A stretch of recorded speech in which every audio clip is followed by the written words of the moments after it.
My sister Lynx was born with antisocial personality disorder. She once put glass shards in my milk, watched me vomit blood and be hospitalized, clapping her hands in joy. She would crawl onto my bed at midnight, trying to cut my throat with a knife. Later, I was tormented by school bullies until I died. She grew her hair long, wore my clothes, disguised herself as me, and walked into the school. When the blade pierced my stomach, I felt no pain, only the warmth of my body slowly draining away. After death, my soul did not dissipate. I floated in the air, looking at my tattered body in the narrow alley. 7 or 8 people were furiously venting their anger on me. The leader grabbed my hair, swinging powerful slaps across my face as if from the heavens. Not far away, a camera silently recorded everything. "Aren't you so good at pretending? Now you're kneeling at my feet, aren't you?" I clutched my soul tightly. In that moment, I secretly felt lucky to be dead. If I were alive, how much more pain would I have endured? After their outburst, those thugs gradually sobered up. They kicked my stomach hard, like stomping a dog into a sewer. When I still showed no reaction, they finally panicked. "Boss, she seems to be dead." The leader grabbed my hair again, slapped me a few more times. Seeing no movement, he spat several times in frustration. "What are you scared of? She's just a nobody. We're acting on Miss Vivian Jiang's orders. If anything happens, she'll take the fall."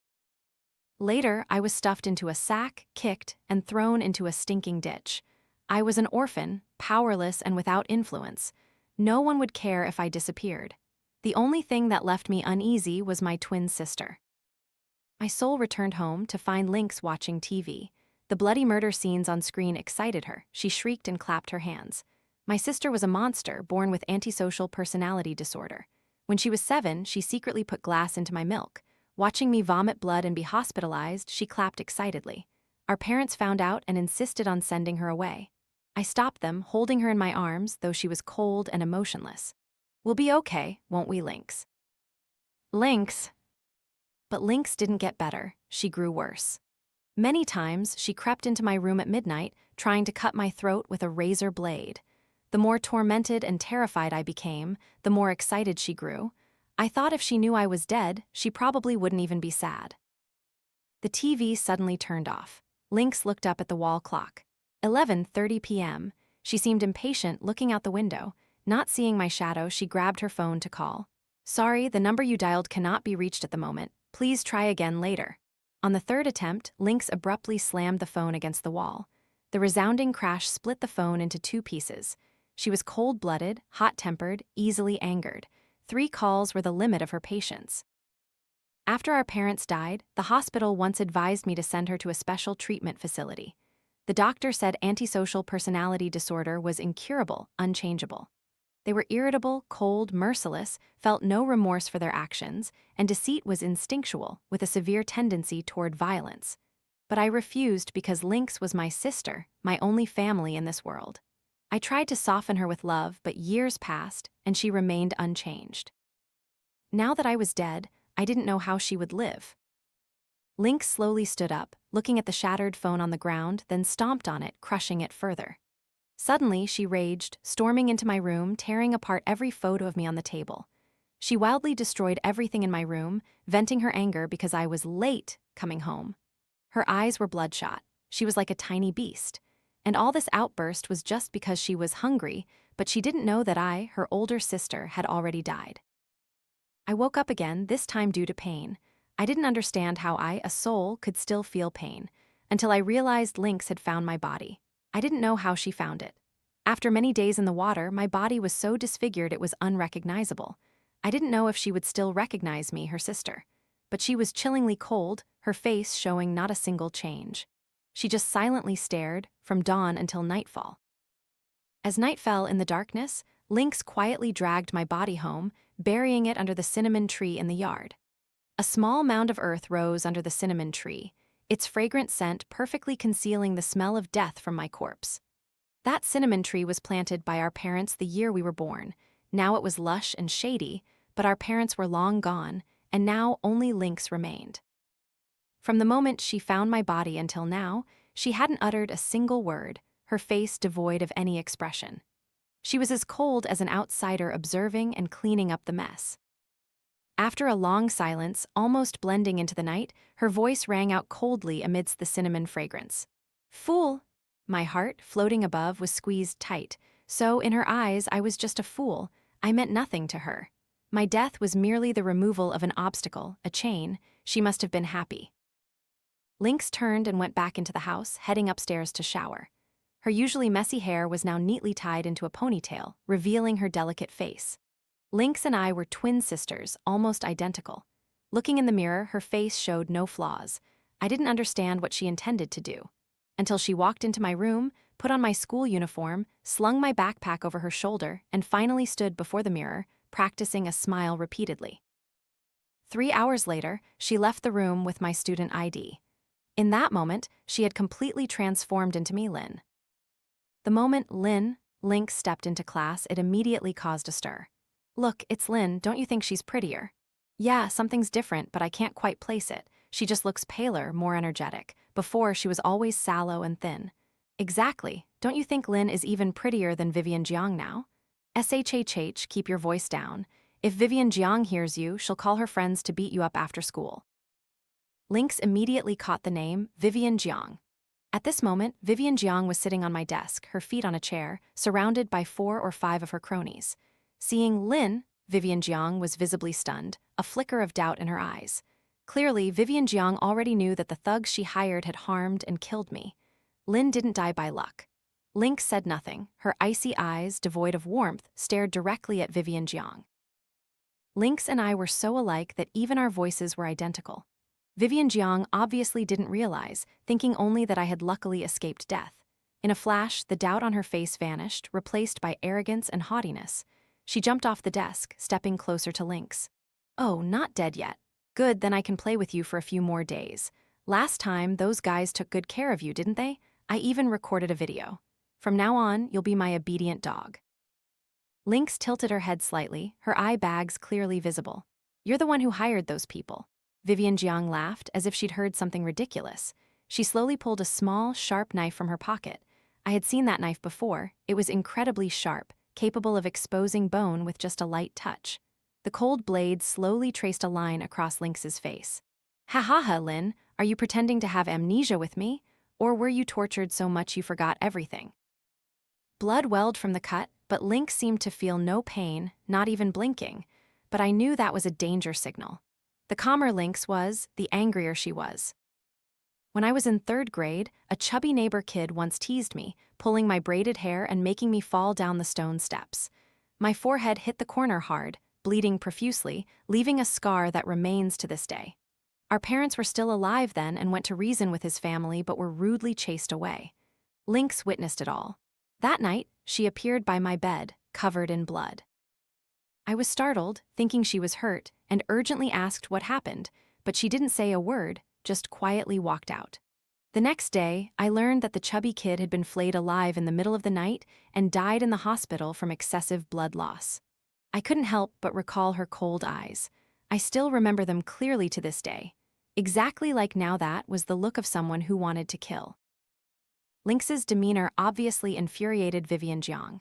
As a bully, Vivian Jiang thoroughly enjoyed tormenting me, reveling in my fear and trembling. But Lynx's presence made her feel like she was punching caught. This helplessness made her even angrier.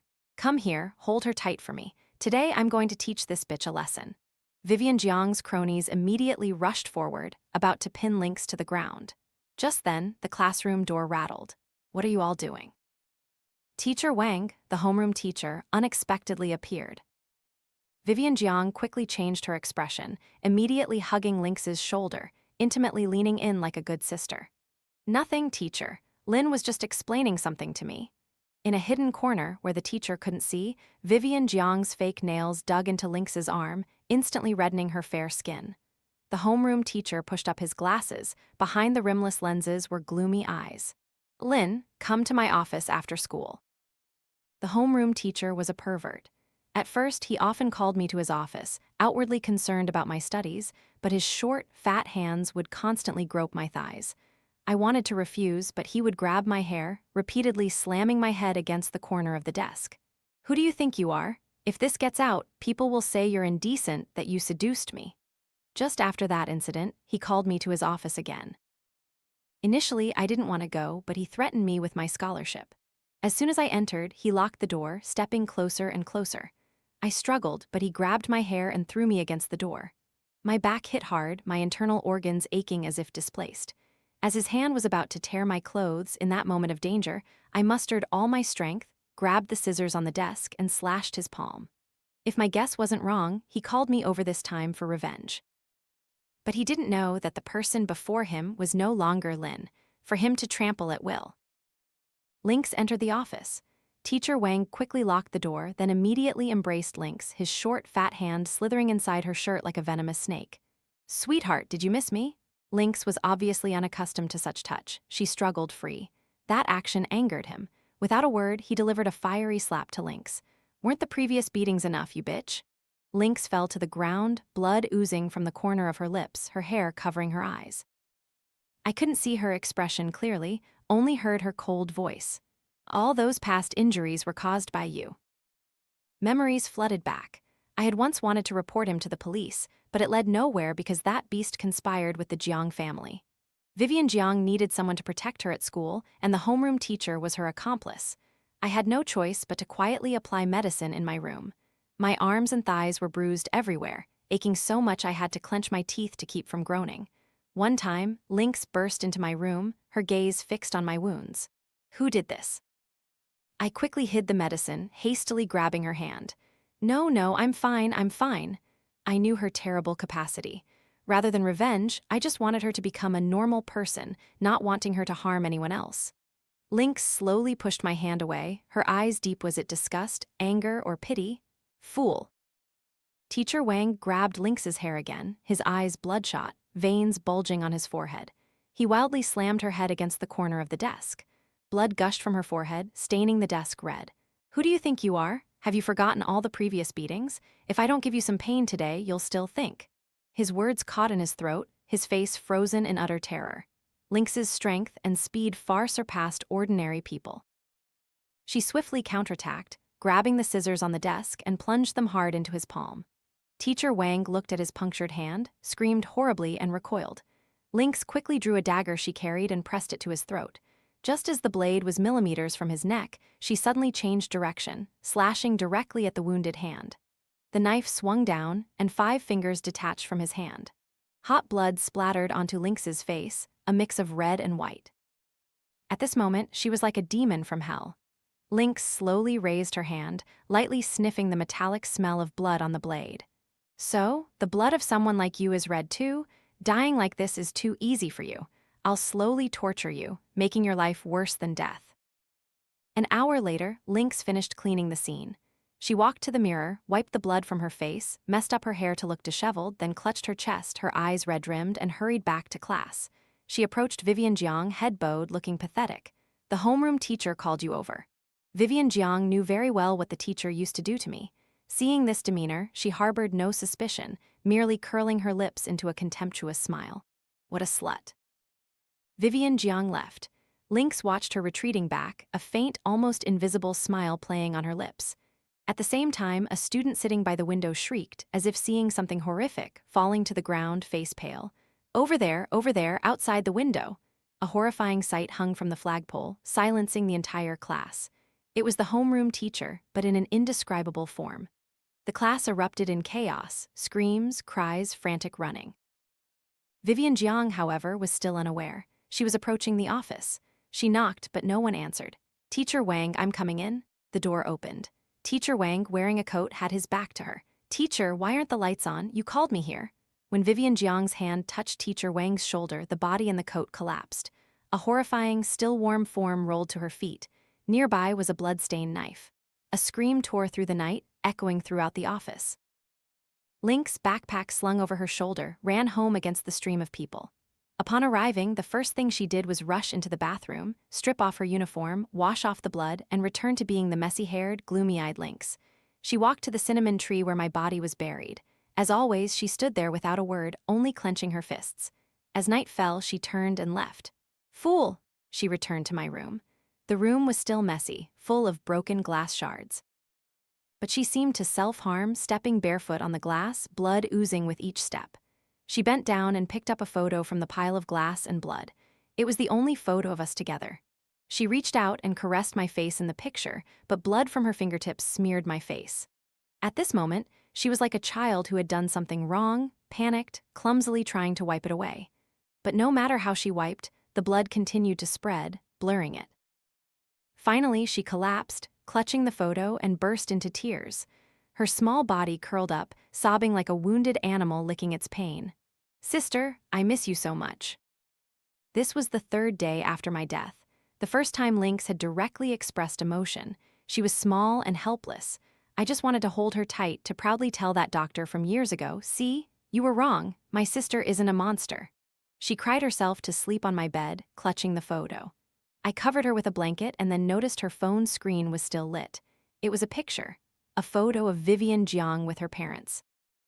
In that moment, I knew Lynx's plan for revenge had only just begun. I opened my eyes again because of a piercing brake screech. A black Porsche Cayenne, license plate 9999, screeched to a halt by the road. In front of it, a bicycle lay overturned, and Lynx was on the ground. The driver was none other than Vivian Jiang's father, Min Jiang.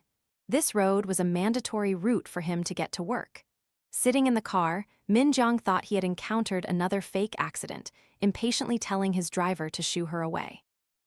Until he accidentally looked up and met Lynx's wet eyes. He got out of the car. Lynx's plan had succeeded. I felt something was different about Lynx today, but I couldn't place it. It wasn't until Min Jiang looked at her with an unusually gentle gaze that I understood, because she resembled his deceased daughter. Min Jiang started his business from scratch, then his wife and daughter died in a fire. Their death was a huge shock that devastated him for 2 years. For those 2 years, he visited temples, donating all his assets, only hoping his wife and daughter would be reborn. Later, he reappeared in public as a successful businessman, with a new wife and daughter Vivian Jiang and her mother. Lynx's target was never just Vivian Jiang. I had to admit Lynx was a rare genius. Untaught, she was proficient in anatomy, understood body structure. Bones remain, but flesh can alter appearance. And Lynx bore a striking 7 or 8/10 resemblance to his deceased daughter. If his daughter were still alive, she would be about Lynx's age. Lynx had made the right gamble. A flicker of surprise crossed Min Jiang's eyes then, seeing the blood continuously flowing from her hand. His gaze turned to sorrow, a father's love. "Are you hurt, child? Let me take you to the hospital." For the 4th time in the waiting room, he looked at her. Lynx, feigning confusion, touched her face, smiling softly. "Uncle, is there something on my face?" That very smile transformed the 7 or 8/10 resemblance into an exact match. His deceased wife had once shared all hardships with him. No matter how ordinary, after death, with time, only tender memories remained. His fading memories needed only a slight similarity to make his eyes red-rimmed. "Oh, it's just that you resemble my daughter so much, but she passed away many years ago." Lynx took his trembling hand, gently comforting him. "I'm sorry, Uncle, for making you remember your loss and bringing back sad memories. Uncle Jiang, you're so gentle. Your wife and daughter must have been very gentle too." He was choked with emotion. Clearly, his feelings for his wife and daughter ran very deep. He looked at her face, whispering an old story. The house caught fire, they were trapped upstairs. By the time rescue arrived, it was too late. I was on a business trip far away then, escaping the fire but losing them forever. His words were cut short. Well, Min Jiang, who is she? Not your illegitimate child, is she?" Vivian Jiang's mother, Mrs. Su, stormed in and grabbed Lynx. Min Jiang immediately pulled Lynx into his arms, holding her tight. "I called you, and you didn't answer. Our daughter is in trouble, and you don't care, but you're busy raising a love child outside. Today, I'm going to teach this bitch a lesson." Mrs. Su's sharp nails scratched Lynx's face, making her fall and hit her forehead against a chair with a thud. The chaotic sound ceased, Mrs. Su's hand frozen in midair. He roared, forcefully pushing her away. "Enough, haven't you caused enough trouble at home? Now you're doing it in the hospital. Get out now." Their marital conflict was real, but I had never seen him lose his temper at her so fiercely. This shove enraged her. "Fine, Min Jiang." "Our daughter was questioned by the police all night, her spirit broken, and you're here reminiscing about old times. Tell me, is this girl your illegitimate child? Are you going to abandon your wife and daughter again?" Lynx had calculated meticulously. 24-hour detention, Vivian Jiang's traumatized spirit, Min Jiang not answering calls, and now meeting Lynx who resembled his deceased daughter. All of it was enough to drive Mrs. Su insane. The shouting attracted a crowd of patients. Isn't that the businessman? His wife is truly shrewish, even laying hands on a child. Indeed, I heard she wanted to enter high society but was kicked out. Just a newly rich upstart. Lynx clutched her bleeding forehead, her expression cautious. She nervously looked at Mrs. Su, then at Min Jiang, letting out a soft sob. I'm sorry, Uncle and Auntie, I've caused you trouble, I'll leave right away. But Auntie, I'm not an illegitimate child. My parents are both gone. With that, her tears flowed nonstop. The surrounding criticism made Mrs. Su's face stiffen. How could Min Jiang, with his pride, bear this? Before Lynx could step away, he grabbed her hand, stopping her. Wait, I was wrong just now, I apologize, I still don't even know your name. She wiped her tears, forcing a smile. My name is Lin, and your deceased daughter's nickname was Linny. Lin, he nodded gently, his eyes filled with affection. Then from now on, can I call you Linny? She nodded. But at that moment, Vivian Jiang rushed in, shattering the peace. She was disheveled, hair messy, uniform stained with blood and dirt. In a daze, she grabbed Mrs. Su's hand, her eyes panicked. Mom, where did you go? Why did you leave me?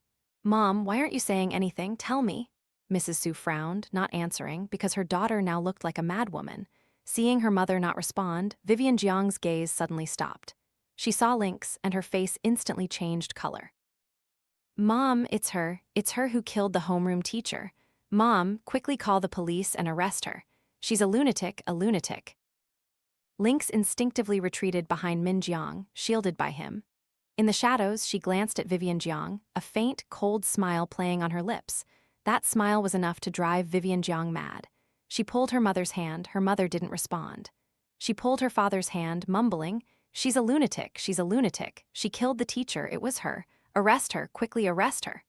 But now, it was Vivian Jiang who truly resembled a lunatic. The continuous coldness from her parents made her crumble, her eyes bloodshot. She staggered back, then lunged forward, grabbing Lynx's throat. Why don't you believe me? Why? She's not Lin, she's a lunatic. A lunatic, ha enough. He swung his hand, delivering a powerful slap to her face. Vivian Jiang fell, half her face swollen. Haven't you caused enough trouble at school? Now you're slandering people out here. Everything went silent. He ignored Mrs. Su and Vivian Jiang, leading Lynx away. Lynx turned her head, looking at Vivian Jiang's distraught face, her lips barely moving. The fish has taken the bait. Min Jiang took Lynx home and even left her his phone number, telling her to call him if she ever encountered any trouble. After he drove away, Lynx looked at the number, then dialed it on her own phone. Min Jiang's phone rang. It was a text message. Vivian Jiang is not your biological daughter. I have proof. Min Jiang's smile froze at the corner of his lips, and the seed of doubt was sown from that moment. I had known for a long time that Lynx's intellect far surpassed ordinary people, but I never imagined her mind was so intricately devious. Although Min Jiang deeply missed his wife and daughter, and even offended his current wife because Lynx resembled his deceased daughter by 7 or 8/10, it was not difficult to notice, based on age, that Vivian Jiang existed before his wife and daughter's accident. In other words, Min Jiang had been unfaithful. One who marries their white moonlight will always remember the red rose they couldn't reach, and when they finally get the red rose, they lie awake at night, remembering their white moonlight. It was hard not to realize that he had long grown tired of Mrs. Su. Not long after, Min Jiang texted back, "Who are you?" Lynx immediately blocked and deleted the number. Min Jiang watched the message fail to send, a flame of anger rising in his heart. And once the seed of doubt is sown, trust can no longer exist. The next day, Vivian Jiang still came to school as usual. I must say, her psychological resilience was truly strong, though half her face was swollen. Her tyrannical mother and cold, absent father had made her personality extreme, and she used bullying as an outlet. But no matter what, that could not be a reason for violence. It was strange.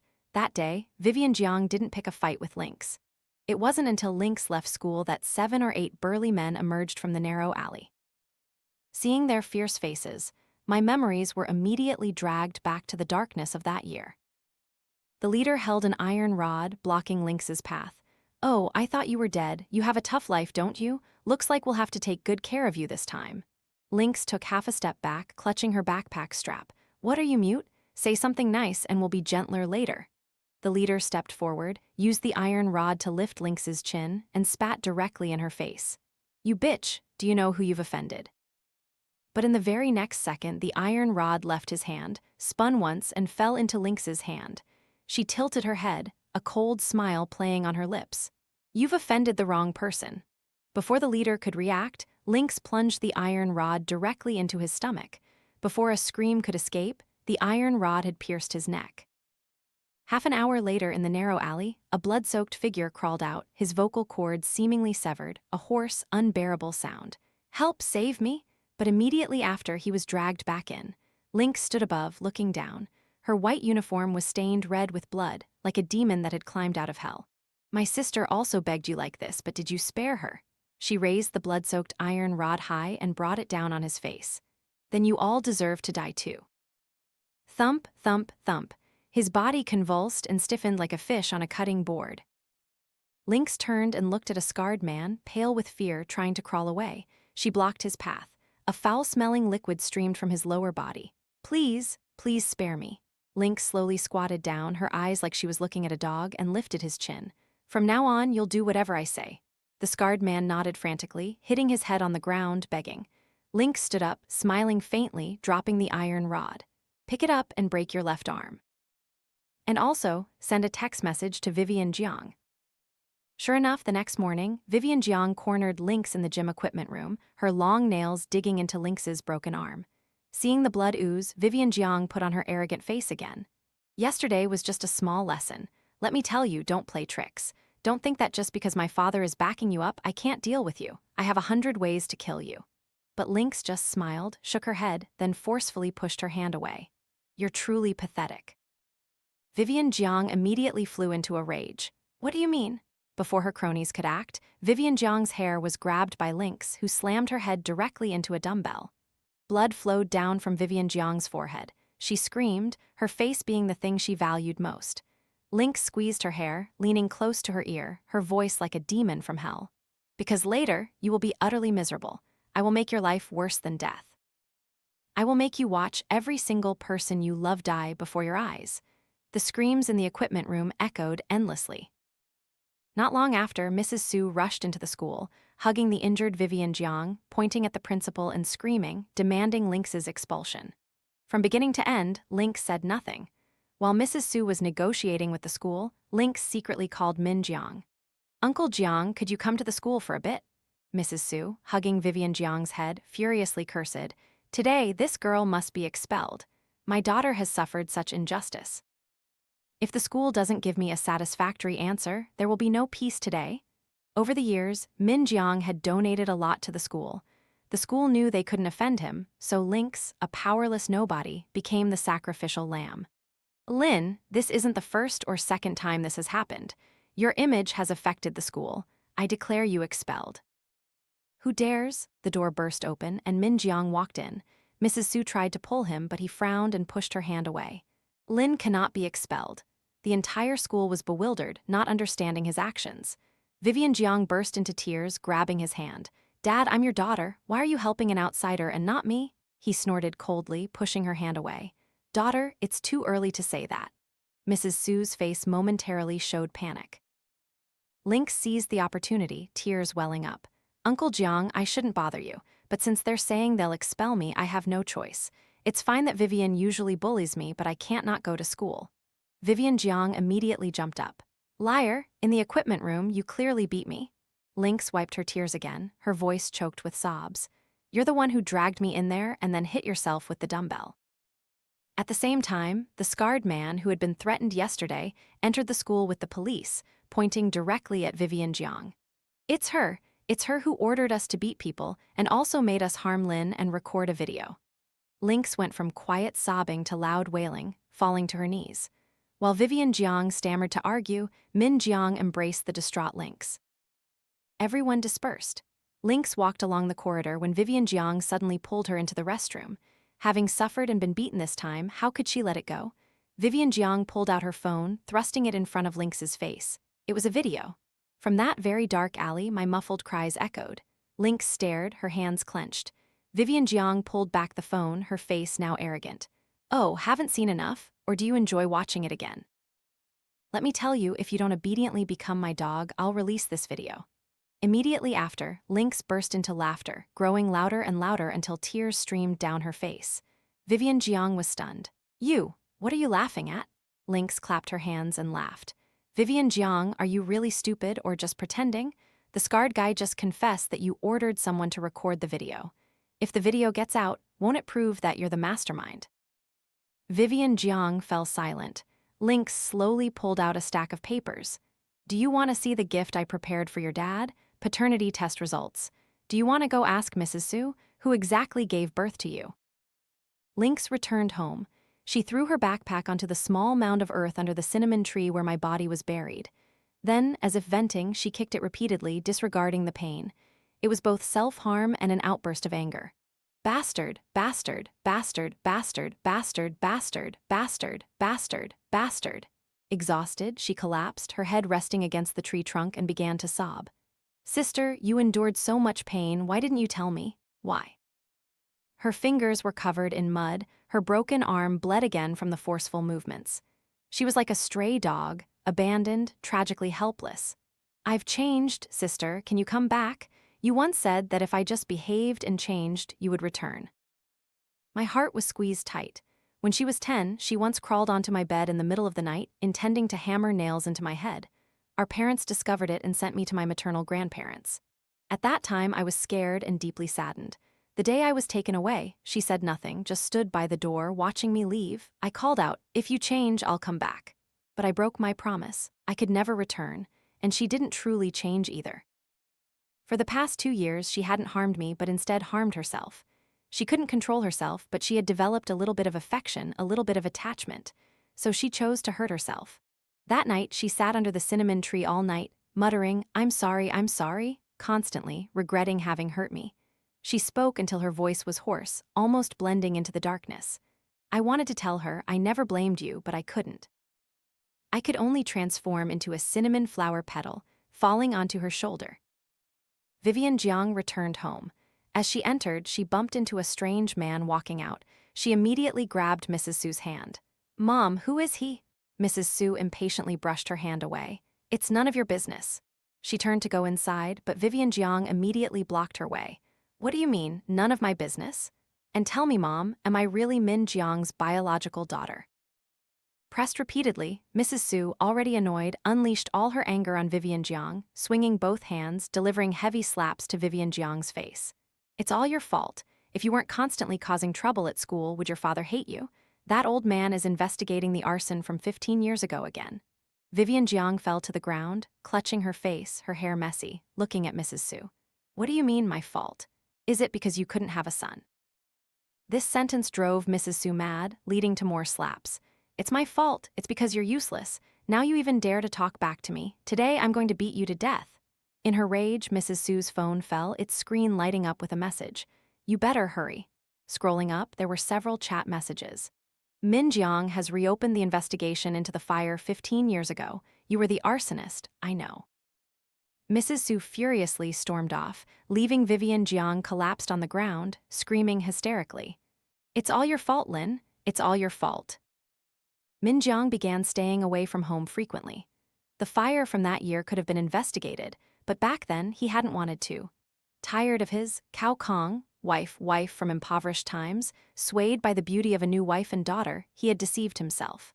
This time, however, he began to remember his lost wife, desiring to find justice for what happened 15 years ago. Lynx often appeared before him, standing across the street when he was leaving work. Seeing him, she would smile and run over, offering a box of homemade pastries. His colleague beside him chuckled playfully, "Your daughter is so filial." Min Jiang took them, smiling faintly. "She's not my daughter." The colleague looked a bit awkward, forcing a couple of laughs. "Oh, really? This girl resembles you even more than the one at home." The smile on Min Jiang's face stiffened, then he forced out a few more strained laughs, and the seed of doubt, long-rooted, could not be pulled out. The investigation progressed rapidly because the 15-year-old case was full of easy oversights. His frequent absence from home made Mrs. Su suspicious. In the living room, she clenched her fists. On the floor was a shattered phone screen, still displaying an image, Min Jiang taking Lynx home, a scene of a loving father and devoted daughter, full of warmth. From that familiar face, Mrs. Su recalled her old grudge. She resented that she had schemed every way but was not the ultimate victor. She resented that everything she had painstakingly acquired could now be stolen from her. Mrs. Su clenched her hands tightly. If I could kill that mother and daughter, I can kill you too. As long as you disappear, Min Jiang won't remember those dead bitches anymore. He'll obediently come back. Lynx was brought to Vivian Jiang's house. At the dinner table, Mrs. Su solicitously offered her food. Linny, eat a little more. What happened before, consider it my apology. Vivian Jiang, just stepping down the stairs, widened her eyes in shock. Mom, why is that Lin here in our house? Shut up, Mrs. Su shouted loudly. Get down here now, apologize to Lin. What kind of rude behavior is that? I won't. Vivian Jiang turned, intending to leave. Lynx slowly spoke. No wonder Uncle Jiang refuses to come home. Sorry, Mrs. Su yelled again, making Vivian Jiang tremble, her eyes red-rimmed. She slowly walked in front of Lynx, unwillingly forcing herself to say, sorry. Lynx merely smiled, not responding. Mrs. Su hastily scooped a bowl of chicken soup and offered it. Here, I cooked this, try it. Lynx smiled and accepted it. Having been familiar with medicine since childhood, she immediately smelled something amiss in the soup. She looked up, meeting Mrs. Su's expectant gaze. Mom, I want some too, Vivian Jiang said, reaching for the bowl, but Mrs. Su slapped it away. What are you drinking? This is specially made for Lin. She turned to Lynx. Linny, quickly drink it. Lynx just smiled, raised the bowl, and drank it all. Why wouldn't I drink it? If I don't drink it, how can I watch a good play? At midnight, Lynx pretended to sleep in the living room. Outside the door, Mrs. Su and Vivian Jiang's voices could be heard. Mom, do we really have to do this? You're useless. Lin absolutely has to die. As long as she's alive next to your father, he'll remember that wife and daughter who died in the fire. But I'm scared. Scared of what? I've worked so hard to get where I am today, I absolutely won't allow a Lin to ruin it. She's an orphan. No one will know if she dies. Mrs. Su snatched a toolkit from her daughter's hand. Go back to your room. No matter what sounds you hear, don't come out. She walked into the room, but she didn't know that the person lying in the darkness was not Lynx, but Min Jiang. Earlier, Lynx had secretly sent a message, tricking him into coming home. Mrs. Su slowly approached the unconscious figure, her hands tightly gripping the axe handle, raising it high. Who told you to have a face like that, bitch? That's why you have to die. Thump, thump, thump, the sound of breaking bones echoed. At this point, Mrs. Su was red-eyed with murder. An hour later, the room reeked of blood. She sat on the floor, dazed, muttering, it's over, it's all over now. The lights came on. Mrs. Su instinctively shielded her eyes. When she opened them, Lynx was standing tall before her. She slowly sat down, looking at Mrs. Su's bloodless face, and calmly said, turn around and see who's actually on the bed. She picked up the axe from the ground, flipping it over and over, a faint smile. You're next. A resounding scream filled the room, but Vivian Jiang in the next room was completely unaware, merely following her mother's instructions, cutting off all network access in the house to prevent Lin from calling for help. And she couldn't see the last message her mother sent her. Run quickly. Lynx kicked aside the scene at her feet, looking at the still-lit phone screen. Trying to report it, too bad, it's too late. Mrs. Su was severely injured and had lost all her strength. While Lynx was distracted looking at the phone, Mrs. Su dragged herself inch by inch towards the door. In her line of sight, a pair of shoes appeared. Lynx blocked her path, intently looking at her panicked face. Karma, have you slept soundly any night for the past 15 years? You and your daughter are truly alike, one an arsonist, one a murderer. It was then that Mrs. Su finally realized with horror, but blood gushed from her throat, making her voice hoarse. You're not Lin? Lynx slowly stood up, raising the axe high, aiming it directly at her face. I've come to take your life. The whole world fell silent. Vivian Jiang in the next room had no idea what had happened. Lynx picked up the fallen phone, wiped the blood off, reconnected to the network, and sent a message to Vivian Jiang in the next room. Soon enough, the door opened. After just a few steps, Vivian Jiang slipped, falling heavily to the ground. A warm, sticky liquid on her hand made her wary. Mom? No one answered. Immediately after, the lights came on, bathing the room in brightness. She finally saw the horrific scene, a scream caught in her throat, her face stiff with the greatest fear of her life. Lynx stepped out from behind the curtain slowly. Finally, you're here. Vivian Jiang panicked, wanting to run, but Lynx grabbed her hair and slammed her to the ground. She tried to crawl up, but her right leg was severed. Now she was like a fish on a cutting board. Lynx leisurely walked around, the axe blade scraping on the tiled floor, making a chilling sound. Let me tell you a story. There was a very naughty little girl. Everyone said she was a demon, even her parents wanted to abandon her. Only her sister couldn't bear to, always wanting to change her. No matter what mistakes she made, her sister forgave her. She thought she had to become good for her sister and for herself too. But before she could get better, her sister disappeared forever. Now, Vivian Jiang finally understood that the person before her was not Lin. You, who are you? Lynx smiled faintly, raising the axe, aiming it at her left leg. So that little girl decided to make you experience the feeling of watching your loved ones die before your eyes. Vivian Jiang was tied tightly to a chair, with her severed leg beside her. The smell of antiseptic mixed with blood permeated the room. She could only watch with wide eyes as Lynx disposed of her parents' bodies. Are you curious how Teacher Wang was handled? Don't worry, you're next. Splat, clank, clank, clank. Lynx grabbed her hand, forcing her to witness the most horrific sight. Hot blood splattered onto her face, driving her insane. Please kill me, kill me, kill me. Her tears had dried. Only her bloodshot eyes remained, looking as if they would burst. No. Lynx leaned close to her ear, her voice cold. I want you to live to forever endure this pain. Returning home, Lynx seemed unable to stand, collapsing at the foot of the cinnamon tree. The blood on her hands seeped into the small mound of earth. Now she was like a child who had made a mistake, afraid of soiling my resting place, hastily wiping it away. She knelt like a devout worshipper, ceaselessly murmuring, Sister, I'm sorry, I'm sorry. She was panicked, helpless, frightened, like a child clutching shattered candy. This time, she didn't need to be stiff, didn't need to hide her emotions. Each tear fell onto the mound of earth. Sister, I'm sorry, I've done bad things again. Please come back and scold me, won't you? Bastard liar, you said you wouldn't abandon me. Lin, I've truly changed. Please come back and look at me. Unable to control her emotions, she succumbed to grief, anger, and intertwined pain. In the end, she curled up into a ball, slumped beside the mound of earth.